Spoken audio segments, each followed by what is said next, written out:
Okay, in this first session, we're going to focus on attention and the now. I think the most important building blocks of mindfulness. So, what are we going to discuss here? Well, the first question, of course, that we need to address is what is mindfulness? How do we define mindfulness? And what are the essential ingredients of mindfulness? Then we move on to the now, the present moment, because it plays a central role in mindfulness. Then we move on to another component that I think is at the heart of mindfulness, which is attention. Mindfulness is all about cultivating attention for the present moment. So we're also going to focus on the role of attention within the concept of mindfulness. And finally, we're going to focus on this training program. So what does this training entail? What are the elements of this training and what is about to come in the upcoming sessions? So let's start with the first chapter. So what is mindfulness? This is what we're going to discuss here. Well, first, let me start by saying what mindfulness is not. Mindfulness is something that many people have ideas about, and there are a lot of misconceptions about mindfulness. Well, first of all, mindfulness is not to relax. And this may sound strange because many people associate meditation and mindfulness with relaxation. And although people can feel relaxed and may experience some kind of relief and tensionless state, it's not about, in the first case, to become relaxed. Mindfulness is, to become relaxed is more like a byproduct. It's also not a religious thing. Although it has its roots in Buddhism, mindfulness is not a religion. Some people believe that meditation or mindfulness is a way to change thoughts or to not think anymore. Again, mindfulness has nothing to do with not thinking anymore or with changing thoughts. This is something we will discuss later. Some people believe mindfulness is difficult. They know about all these stories about people with 10,000 hours of meditation experience, or have read about the skills that are essential for mindfulness, and they believe it's difficult. But actually, it's not.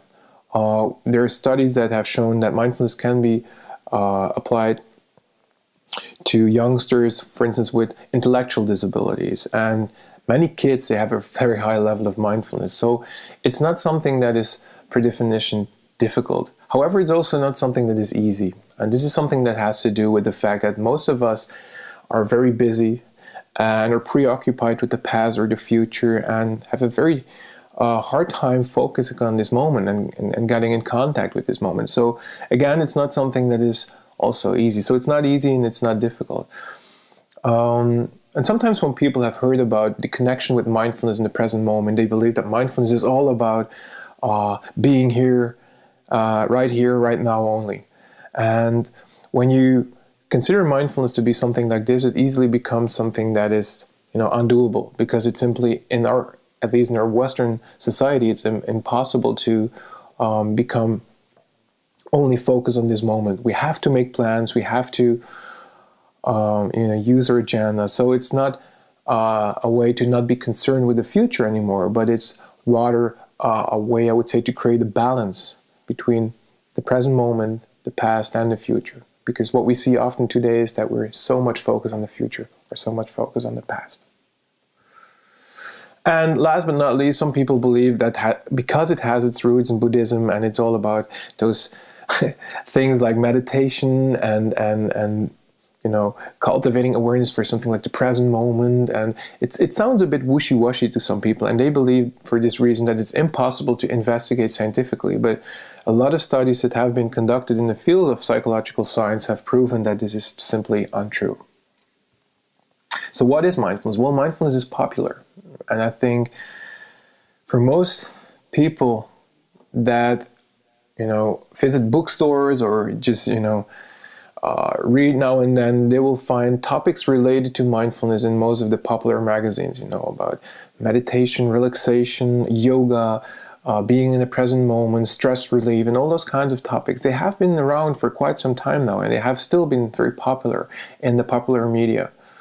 But mindfulness is also very popular in science. This graph shows the number of publications from 1980 onwards to now, and what it shows us is that since 2000, we could say since the introduction of positive psychology, there has been a significant growth in the number of publications. And I believe the number of publications nowadays is about 30 to 40 publications a month on mindfulness. And this shows that, there is something going on here. And mindfulness is not only popular outside the context of science, but especially last years within the context of science. And we also see an increased popularity of mindfulness in the context of clinical practice. So, for instance, there is mindfulness-based stress reduction. This is the first training program that was developed by Jon Kabat-Zinn to cultivate and train mindfulness over a period of 8 weeks. But mindfulness has also been approached by different scholars and people working in the field. Mindfulness-based cognitive therapy is another example. And later on, Stephen Hayes also developed acceptance and commitment therapy. And this therapy is also using a lot of mindfulness principles to cultivate an accepting stance towards uncontrollable circumstances, and at the same time develop commitment to valued goals and actions. There's dialectical behavior therapy, mindfulness-based eating awareness training. The goal for me is not to show you and that you have to remember all this stuff, but it's to show you that nowadays a lot of clinical practices integrate mindfulness. Either they're completely focused on mindfulness, or they use elements of mindfulness. And again, this shows that mindfulness has become increasingly popular. In fact, therapies that use mindfulness and acceptance, they have been referred to as third wave therapies as opposed to second wave therapies. So second wave therapies are cognitive behavioral therapies, and the mindfulness-based therapies are referred to as third wave. So it also implies the word that there is something new here. So what are the roots of mindfulness? Well, as I said before, mindfulness has its roots in Buddhism. And it was actually, it has been around for quite some time. 2,500 years ago, mindfulness was part of the Buddhistic psychology. And you could say it's an English translation of the Pali word sati. And Pali was the language of the Buddhist psychology back then. And sati, actually, if you translate it, then we come to the definition of mindfulness. And you could say mindfulness is keeping one's complete attention to the experience on a moment-to-moment basis in an open and non-judgmental way. So let's have a look at this definition, because there's quite some elements in there. First of all, what you see, and I think when you explain mindfulness to people, it's really crucial to mention the attention component. Mindfulness is all about cultivating attention, being able to direct attention to, as it's stated here, the experience on a moment-to-moment basis. So in mindfulness, the present moment plays a huge role, because mindfulness is all about helping people to get in contact again with this present moment. And it also shows us the way it is done, because if we would say, well, mindfulness is about focusing on the present moment, we could simply say, what's the difference with concentration, for instance? Because when we concentrate on something, we're doing basically the same thing. So personally, I think it is really important to stress when we explain mindfulness to other people that it is about the way we attend, the way we pay attention. And the way we pay attention is in an open and non-judgmental way. And in a few seconds, we will address what this exactly means. But this is really important. It's a quality of attention, and it's characterized by an open mindset and a non-judgmental view. Before we continue, I think this man deserves a lot of credit, because this is Jon Kabat-Zinn, and he was the one who brought mindfulness to the Western society. He was a professor of medicine, or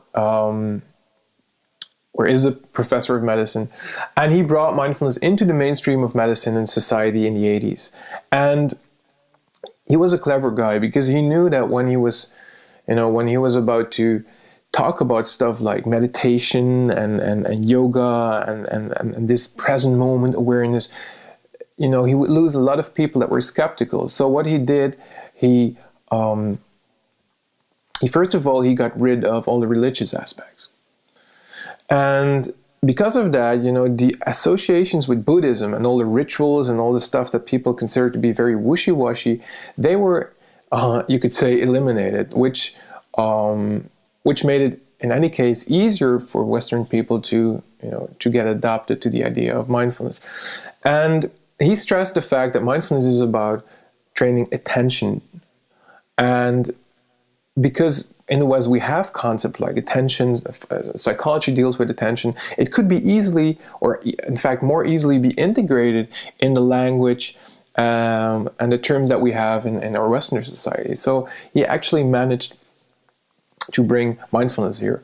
And I have a lot of respect for Jon Kabat-Zinn, because he worked with people with chronic pain, people that could not be helped in any other way. And actually what he did was very paradoxical back then. He asked those people to, rather than avoid the pain, stay in contact with the pain and mindfully be aware of what's happening. And so it was a very paradoxical approach, and he was dealing with the people that could not be helped anymore by regular doctors. So, well, again, he deserves a lot of credit. And what he did, he developed the mindfulness-based stress reduction program, an 8-week program that aims to cultivate mindfulness, that is still being used today, and has been the foundation for many training programs. So let's focus on the core components of mindfulness. Well, as we said before, the first component is always attention, because mindfulness is all about cultivating attention. The second one is open awareness, and I will explain these concepts one by one in a few seconds in more detail, but just to give you an overview of what is to come. The third component is acceptance. So mindfulness is about allowing experiences to be present. The fourth component is about identification, and the fifth one is about choice. So let's start with the first one. Attention. Well, in mindfulness, attention is paid to what occurs in this moment. And it doesn't matter whether this is an internal feeling, like an emotion, or you pay attention to a thought, or maybe your attention is directed to a conversation that you're having in this moment. But in any case, in mindfulness, you pay attention to what happens in this moment. So it's about awareness of thoughts, physical sensations, emotions, feelings, whatever there is. But you're in contact with whatever is happening right here, right now. So the second component of mindfulness is what we call open awareness. And open awareness means that rather than being judgmental and judging everything within ourselves and outside ourselves, mindfulness aims to cultivate a mindset that aims to increase awareness of judgment and looking in a fresh and new way at things, rather than in a way that has been trained by all kinds of beliefs and viewpoints that we have about things. So for instance, what our mind does automatically often is judge everyone and everything around us. We don't like his shoes, we don't like the weather, this went wrong, this went good, I'm not good, this is good. So what we're doing is constantly, looking at reality through a lens of judgment. And in this program, in this training program, in these sessions, mindfulness and judgment will be a huge theme. In fact, there is a whole session dedicated to judgment, because it is a very important ingredient of suffering. So in mindfulness, we become aware of our automatic tendency to judge things and ourselves. And in fact, judging can be seen as a way of labeling things. We put a label on something, good or not good, or ugly or beautiful. And in itself, there is nothing wrong with judgment. But when we become unaware of the fact that a judgment is per definition subjective, it becomes really difficult, because we confuse reality with the judgment that we have about reality. And mindfulness is pretty much becoming aware of this process. So mindfulness ultimately helps you to let go of labels and judgments and connect to reality in a more open and non-judgmental way. So let's move on now. Now it gets a bit more complicated, because the third component of mindfulness is what we call acceptance. And acceptance has everything to do with accepting the current experience. So in mindfulness, rather than fighting experiences or trying to change them, one allows oneself to experience what is happening right here, right now. So if I feel sad or I feel angry, in mindfulness, one cultivates an accepting stance towards these emotions, which means that I allow myself to feel these emotions rather than pushing them away or trying to manipulate them or change them or whatever. So you could say, well, changing emotions and not wanting them to experience and not wanting them to be present can be a form of conflict, a struggle. We don't want reality to be as it is. Mindfulness is about accepting reality, accepting what is happening right here, right now, in terms of experiences. It's important to know that acceptance has nothing to do with accepting just everything that happens. When somebody wrongfully accuses you, mindfulness doesn't tell you to just accept this accusation, but it's about accepting the fear or the anger that emerges as a result of this accusation. The fourth component is no identification. So, when you listen, when we consider the idea of acceptance, you may say, well, if I accept my anger when somebody offends me, I probably will, hit him or react upon my anger. But in mindfulness, it's all about becoming aware that there is a difference between what you're feeling and thinking and you, the one who observes the thought or this feeling. So you are not the emotion or the thought that emerges. And I think this becomes clear in this example here. I experience sadness versus I am sad. When you state I experience sadness, there is like an observer in there. I experience some kind of sadness. There is an observer, there is some kind of detachment. Versus I am sad means, sadness, no, there is no difference between me and the sadness anymore. And I think we all know what happens when we get identified with emotions or thoughts. When we get identified with an emotion, it means that this emotion takes over our behavior. So if I get identified with my anger, I may hit somebody, or I may start shouting. And, afterwards we often say, I'm sorry, I didn't mean what I said, I was angry, my anger took over. This is what we mean with identification. And the same applies to thoughts. When we identify with thoughts, it means that we take our thoughts very seriously. It means that we believe everything we think and that our thoughts become some kind of objective truth. So in mindfulness, by practicing mindfulness, you learn that not everything is true. And personally, this was a very big revelation for me. As silly as it may sound, but once we start to learn and observe thoughts, we start to see that, thoughts are just thoughts. Clouds passing by, there's nothing you have to do about them. It's just a product of the mind, but there is no truth in them. So when we let go of identification with thoughts, their impact on behavior becomes significantly less. So mindfulness is about detachment or no identification, which gives more room for you to see that states like emotion, thoughts come and go. You will not feel sad forever.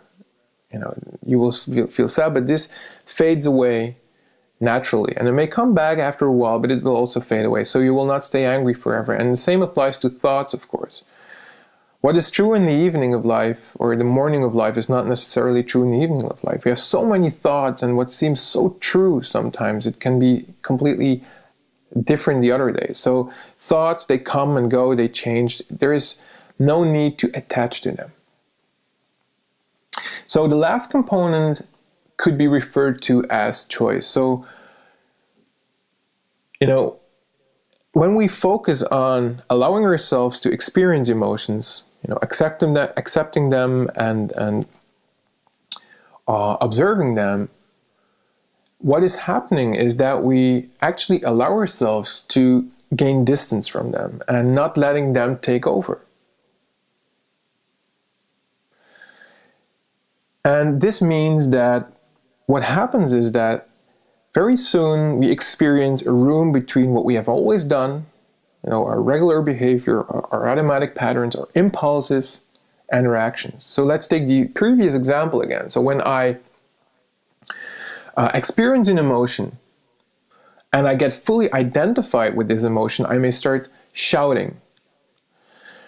When we take a step back through mindfulness and we start observing what's happening, so for instance, I start noticing, oh my God, my body is getting really tense now. I feel pressure on my chest. I start having these very aggressive thoughts.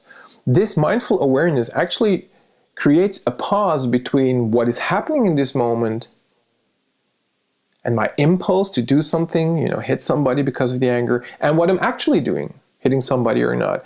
And whatever happens, if you decide or not to decide to hit somebody, mindfulness creates room between what is experienced and the reaction that follows from this experience. So mindfulness, you could say, creates choice. And this choice is basically freedom. And this is the big difference between conscious and automatic behavior. So automatic behavior is guided by impulses, and conscious behavior is mindful behavior guided by awareness. And this is something we will also devote a lot of attention to in the next session.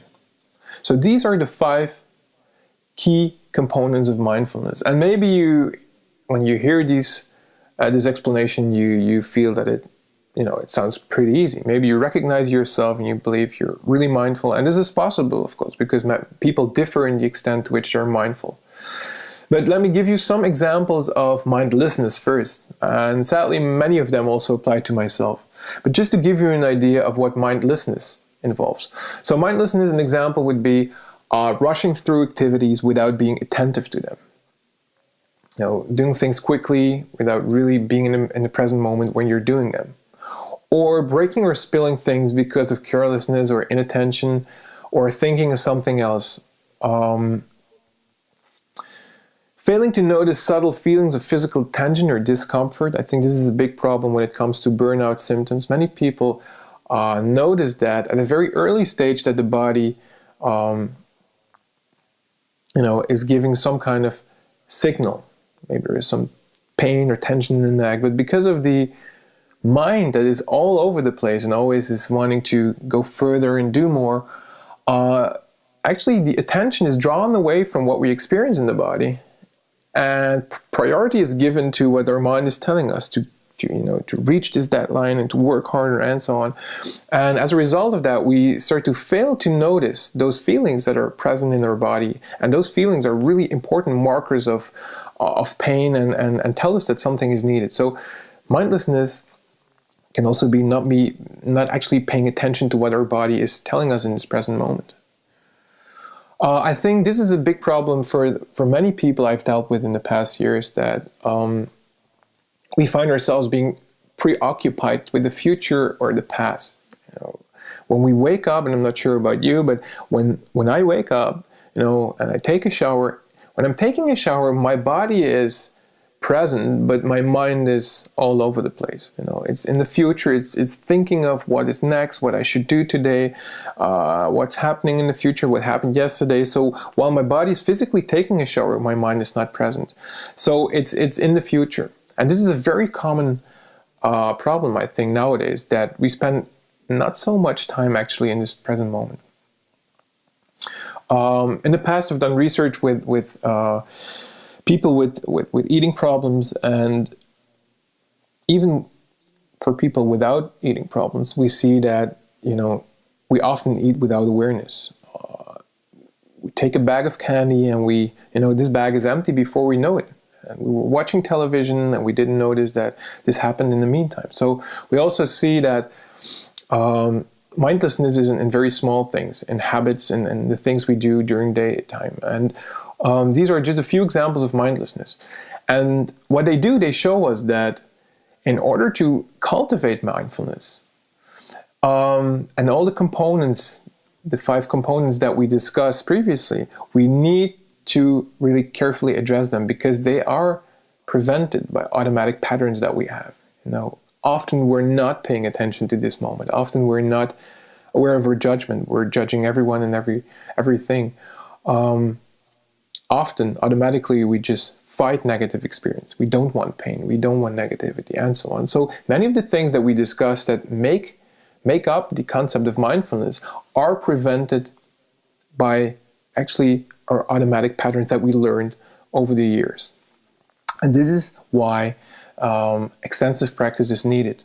So this is why also in this training program, there will be a lot of focus on practicing mindfulness. Things like the body scan, breathing meditations, daily practices, applying knowledge. All these elements are necessary to integrate mindfulness, because otherwise it's just a trick. And mindfulness is really a way of living. It's a way of changing one's relationship with reality rather than just doing some tricks. And in order to break the automatic patterns that we have developed over the years, we need to practice a lot. All right. So now let's focus on another key element of mindfulness, because mindfulness, as we said, is all about the present moment, the now. So in the second chapter, we're going to explore the role of the now in mindfulness. So before we do so, I would like to do a brief exercise.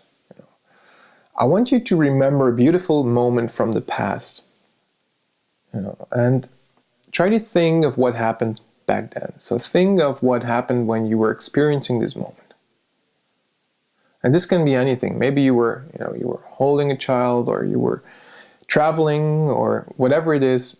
See if you can come up with some beautiful moment. And I want to ask you some questions here. Just consider the moment you just thought of. And my first question is, where was your attention? Back then, were you thinking a lot? Or, was your attention right here, right now, in the very moment? The second question, were you thinking a lot back then? Were there a lot of thoughts going on?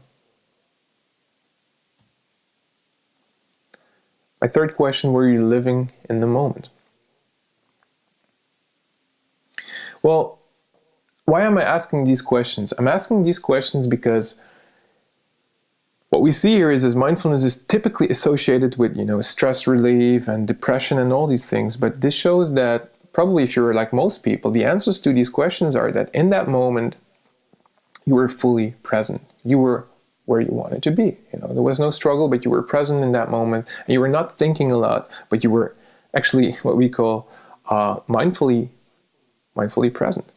So what we find in research is that mindfulness is also highly correlated with subjective well-being. So people who are more mindful are in general also more happy, we could say, in life. And this shows the bright side of mindfulness. It's not only there to deal with stressful thoughts and get away with negative emotions, but it's also there to fully enjoy life and to be present and enjoy life to the fullest as it emerges. Another question that I would like to ask is, think back of that moment and ask yourself, were no other problems present in your life at that time? Was everything perfect back then? Was everything fine and nothing else, should have changed? Ask yourself this question. And some people say, yes, everything was perfect, but most people say, well, no, of course, like always, there were always things that could be better. There were always like smaller, bigger problems and so on. But I asked this question to let you experience that mindfulness and happiness, it doesn't mean that you cannot be let me put it this way. Many people believe that we can only be happy when we finally resolve all our problems. This is what the mind tells us. If only this happened, I could be free or I could be happy. Well, what we see, or in this, also in this example, that in order to be happy and to enjoy the present moment, it doesn't mean that everything has to be perfect. Enjoying the present moment is something that is different from having a problem-free life. Those are two completely different dimensions. You can have a very beautiful moment and at the same time, have other things that bother you, and so on. So this is also something to consider here. So the present moment. Well, what about the present moment? Well, as I said before, it's a fundamental aspect of mindfulness. And the thing is, we're not often in the present moment. So the question becomes then, where are we? Where are we when we're not in the present moment? And the answer is pretty simple, actually. We're in our minds, in our head. In the past, yesterday I did this, or last week I should have done this. Or we spend a lot of time in the future. I have to do this, what if this happens, and so on. So actually we can say that a lot of time we're not really present. Maybe physically present, but in our minds we are in the future, in the past. And you could say for most people, if we put this story in a picture, you could say the past, attention for the past, and attention for the future is huge. We spend a lot of time thinking about them. And the present moment, as Jon Kabat-Zinn says it beautifully in one video, he says, well, it's like it's being squeezed, there is so little room for this moment, for this present moment. It has to compete with a huge amount of attention for the past and the future. So what is mindfulness? Mindfulness is creating a more balanced division of attention and expanding, you could say, the attention for the present moment and creating a more balanced time perspective. So this is what mindfulness is about. And as you can see in this picture, it's not about eliminating thoughts about the future or the past, because simply you would miss beautiful memories and you miss the ability to set energizing goals if you would eliminate thoughts about the future. So there is no need to do that. But it's very important for many people to broaden the space and the attention for the present moment. So we said that thoughts can be very problematic, and that thoughts are often the reason why we're not in the present moment. And before we continue, we have to acknowledge, of course, that thoughts are a very powerful tool. Thoughts allow us to do great things, great inventions. They make plans. They help us to solve problems. But the thing is, thoughts are often very difficult to turn off when they're not needed anymore. And this is problematic, of course, because once we find ourselves in bed at the end of a long day, we just can't stop thinking. We want to sleep, but it's just like we're not using our thoughts, but our thoughts are using us. And this is a problem with thoughts, that they actually take control over us. So thoughts take control over us, and they require a lot of attention often, specifically when they're negative and appearing very dangerous. They're warning us for all kinds of problems that may emerge. What they do is they disconnect us from the present moment. Simply put, when you're thinking, you're not being present. When you're being present in this moment, you're not thinking. You cannot think about the present moment. You can experience the present moment, but thinking about the present moment is a form of disconnection. And thoughts can also be very problematic when they are believed to be true. And thoughts themselves, there is nothing wrong with them. Thoughts are, again, they're very helpful, but the problem is that when we start believing them to be true, and when we start paying so much attention to them, they take over. And mindfulness has a specific relationship with thoughts, because mindfulness teaches us that thoughts are different from facts. I always demonstrate this by hitting something. When I'm in a crowd of people, I hit a table and everybody is surprised. And then I wait for a few seconds and I tell people, okay, what just happened, there are two things. Reality, the fact is I just hit a table or something. There was a sound. This is what reality is. What you guys did, you produced thoughts about that event. What is he doing? This is a silly move. Well, why is he doing it? There's a lot of thoughts coming up as a result of reality. And I use this example to make clear that there is a distinction between what we think and what is really happening in this moment. And mindfulness helps us to observe our thoughts versus being completely caught in the train of thought. So it helps us to create some kind of distance. And interestingly, in this moment, there is seldom a problem. If you find yourself worrying and having a lot of fear, simply ask yourself, what is the problem right now? Not tomorrow, not next week, if I get fired or if this or that happens, but just now. Right now, what is the problem? And often, in most cases, there is no problem. Yeah, the mind tells you, but if this happens or that happens, no, but just get back. What is the problem now? So, mindfulness helps you to connect to the present moment, and in that way, reduce the impact of thoughts on well-being, we could say.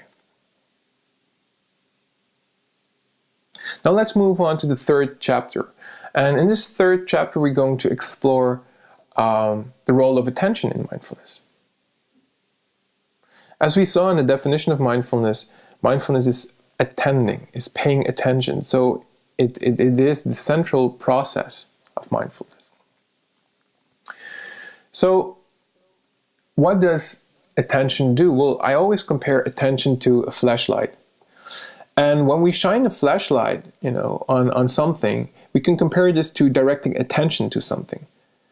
When we focus our attention on something, it's like shining a light on something. And what attention does is focuses our awareness on a specific experience. So we are, in fact, able to become aware of something through attention. When we're reading a book, we become aware of the book, the letters, the story. When we're watching television, we focus on the television. We can focus attention on a conversation that we have, on physical pain, on thoughts, or many things that we can focus our attention to. So attention helps us to focus our awareness on a specific experience, inside ourselves, feeling, but also outside ourselves. And there are always two forces when it comes to attention. There is one force that demands attention. This can be something externally or internally.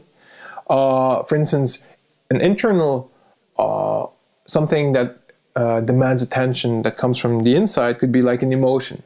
So for instance, we could notice that we get sad or that we experience some kind of joy or any kind of emotion, and this is attracting our attention. It's requiring our attention. But it can also be a thought. Maybe we notice that there is a very beautiful thought or a negative, stressful thought, and just we become aware of it because it demands our attention.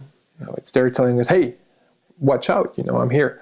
But the same applies, of course, to external things like sounds. We can, when we're walking at the streets, we can suddenly become, our attention is automatically drawn to a loud noise that we hear. So a sound that we hear. Or we, a TV commercial that grabs our attention. Those are the forces that demand our attention, that grab our attention. But at the same time, there is the one who regulates attention, who is able to hold the flashlight and decide whether he is still shining on that thing or is directing attention to another point. And when we consider these two forces, so the one force that grabs attention and the one force that steers attention, mindfulness is about cultivating the second one. So mindfulness is all about, you can say, attentional control, attentional regulation, the ability to hold the flashlight and train the muscle of the arm that is holding the flashlight, so that when the flashlight should be pointed at something else, you are able to do so. And this is basically what mindfulness training is, helping you to become a master again in terms of where you direct your attention to. I would like to do another exercise with you, and in this exercise I would like to ask you to try and stop your thoughts for 2 minutes. So whatever you do, try not to think of something. Try to remove all thoughts and ban them.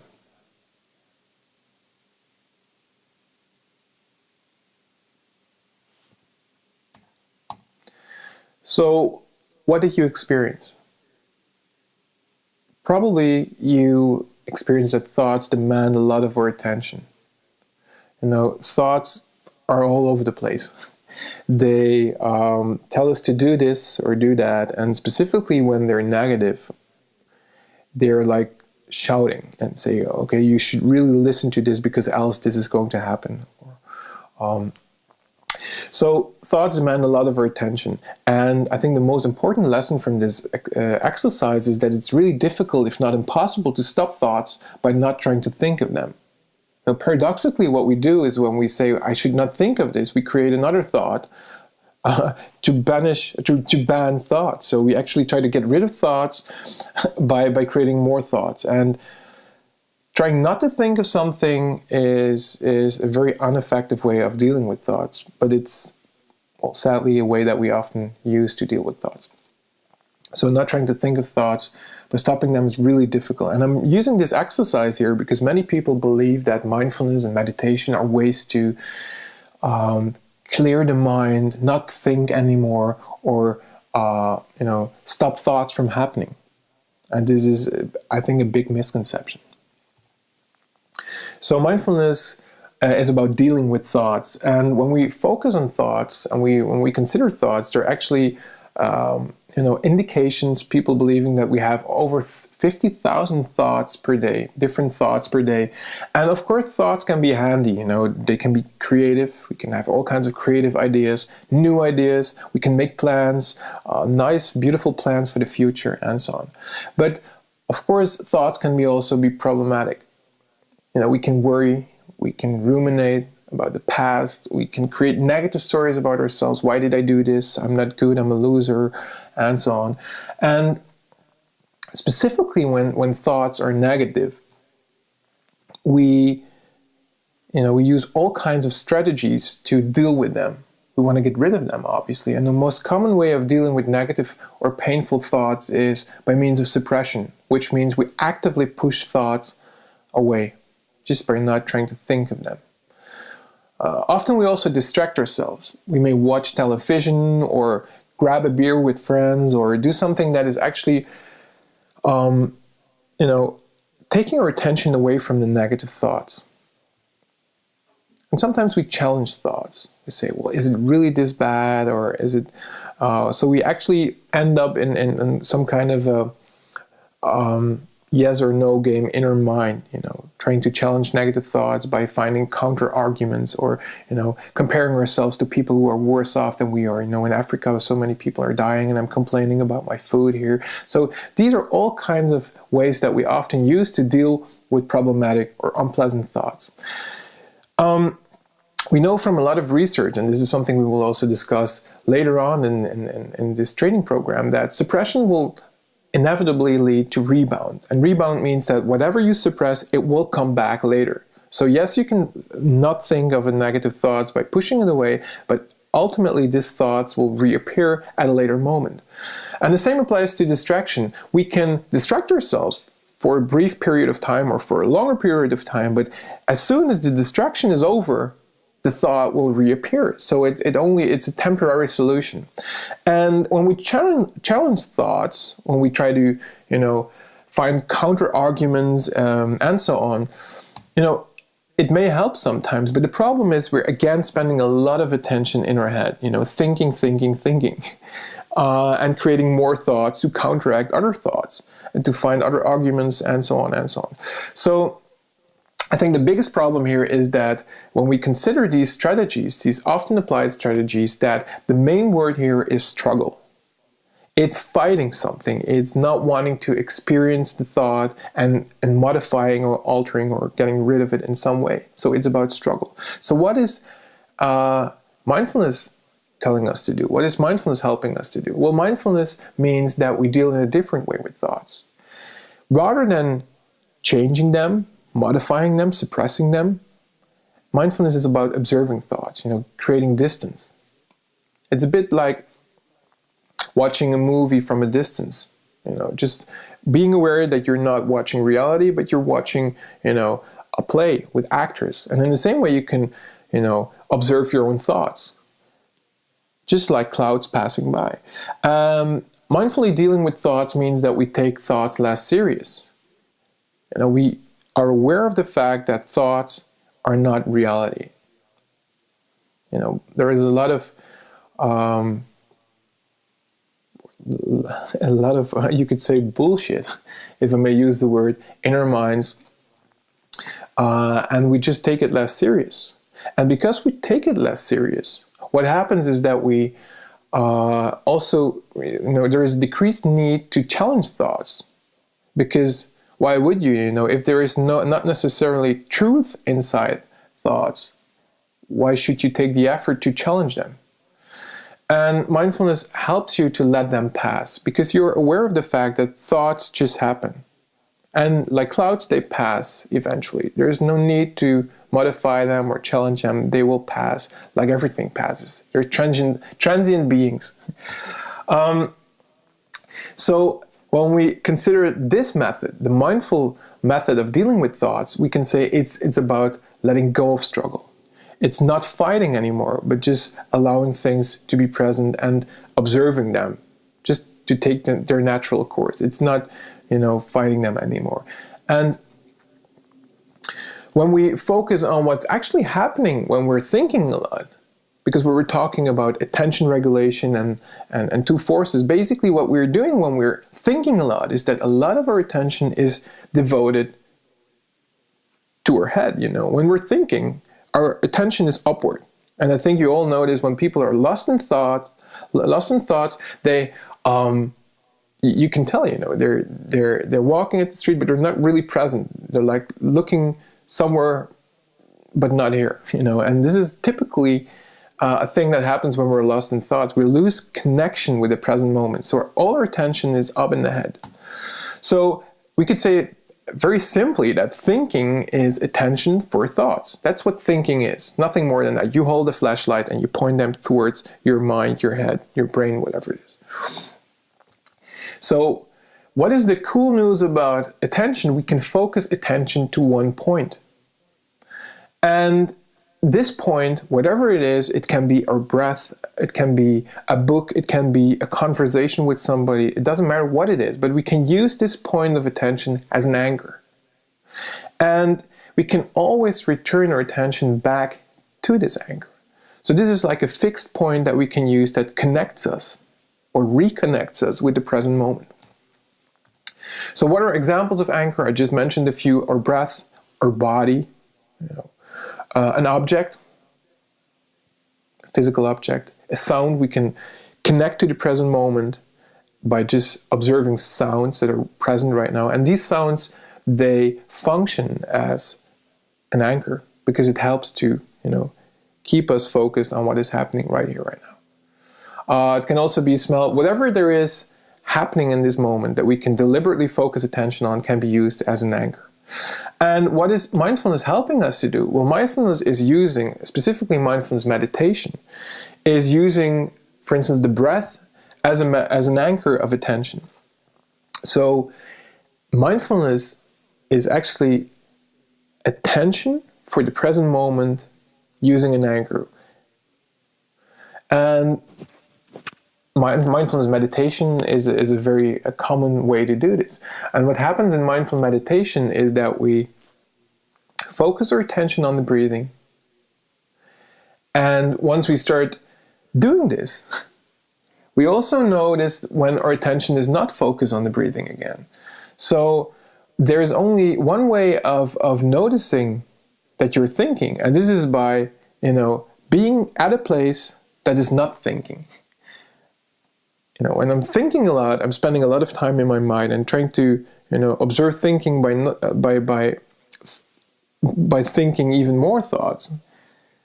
It's not very effective. So what mindfulness does, it pulls your attention away from the thoughts, connects you to an anchor that allows you to connect with the present moment. And as soon as you're noticing that you're not focusing on this anchor, this present moment experience, you must be somewhere else. And you can observe your thoughts from this anchor, from this neutral place in this present moment. And this is basically what we refer to as observing, the ability to notice thoughts, to notice when attention is drifting away or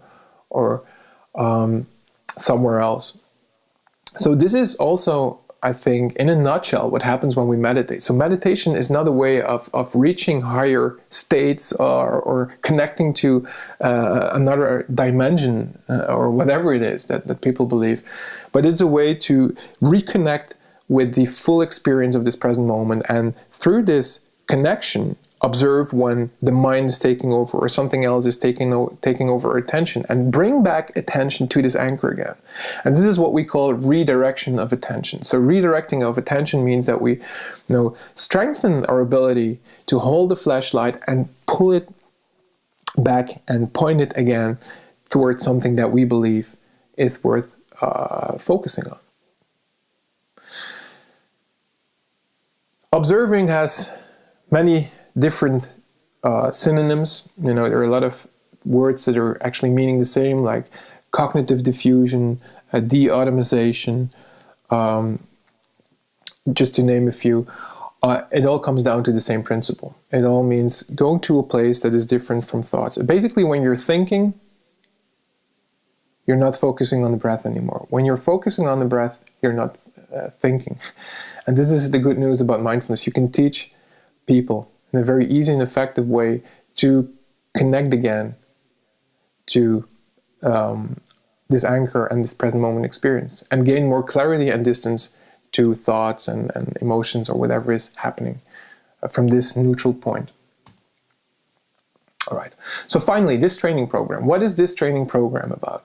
Well, this training program consists of 8 sessions, 8 different sessions covering the 8 most essential topics within the field of mindfulness. And the idea was to create a training program that deals with all the fundamental elements of mindfulness in a very structural way. So one by one, we will devote attention to these elements, both from a practical side, to experience them, what they mean, and in your personal life, but also in general, but also to apply them, practically, how to deal with them and how to cultivate them. So in the first session, we focus on attention. This is this session we're talking about here, attention for the present moment. The next session, we will focus on automatic patterns and reactivity. The third session is about judgment. We've seen that judgment is something that often prevents us from, connecting in an open way to reality. The fourth session is about conflict, acceptance, the ability to allow experiences to be present. The fifth session is about goals in the future. The sixth session is about compassion. The seventh session is about the self, the ego, or if you want, identity, and the relationship of mindfulness with that. And all these 7 topics will be integrated in the last session, which is about the integration of the previous topics and integration of mindfulness in daily life for the future. Because these sessions are only a starting point, obviously. And it's important to stay aware of the principles of mindfulness and integrate them in daily life, even after this training program is over. So this is just the basic start, and then people move on. So the last session is about integrating those topics and integrating mindfulness even further in daily life. What is in some way unique about this training program is that it devotes a lot of attention to the scientific part behind mindfulness, and it tries to answer questions like, why does mindfulness work? Not only giving people instructions, but also explaining the underlying motives and processes of mindfulness. So what happens when I meditate? What happens? Why does it help to become aware of judgments?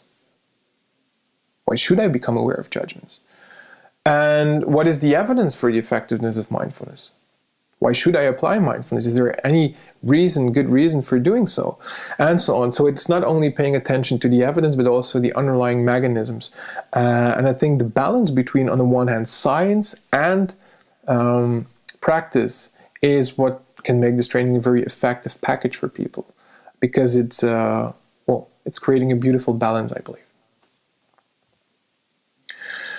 So science is important, but obviously it's also important to not only know why mindfulness works, but also to apply it in daily life. It's a bit like playing a piano. You can read a lot of books about pianos and so on and perfectly know how a piano operates. But if you haven't tried it yet, you just don't know what playing a piano means. And the same applies to mindfulness. You can read a lot of books on mindfulness, but if you don't apply it and integrate it in your own daily life, it's nothing more than a theory. So mindfulness will be cultivated in many ways through formal practices like formal meditation, but also a lot of informal practices, for instance, like doing daily routines with more awareness,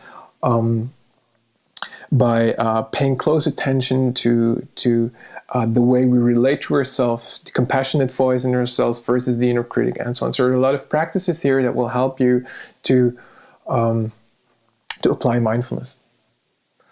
Another example of practice is dealing with emotions. There is a complete session devoted to the acceptance of emotions. So why is acceptance important? This is something that is dealt with in the scientific part, but at the same time, how do we accept emotions? Now, how do we allow ourselves to experience emotions? Because it sounds beautiful, but how do we do it? So the practical side is also very much covered here. So this was the first session. I hope you enjoyed it, and thanks for your attention.